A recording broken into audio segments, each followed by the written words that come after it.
Friends, good morning. আশা করি সবাই ভালো আছো, সুস্থ আছো।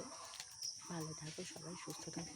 এখন বাজে ঘড়িতে 7:30, আর আমি চলে এসেছি আমার রান্নাঘরে। হাঁড়ি এবং কড়া নিয়ে ঢুকে পড়েছি। এই দেখো, ভাতও বসিয়ে দিয়েছি, আর এদিকে তরকারির জন্য আলুও কেটে বসিয়ে দিয়েছি। এদিকে সবজি কাটা হয়ে গেছে। কাঠ পাতা নিয়ে আমি হাজির হয়েছি রান্নাঘরে।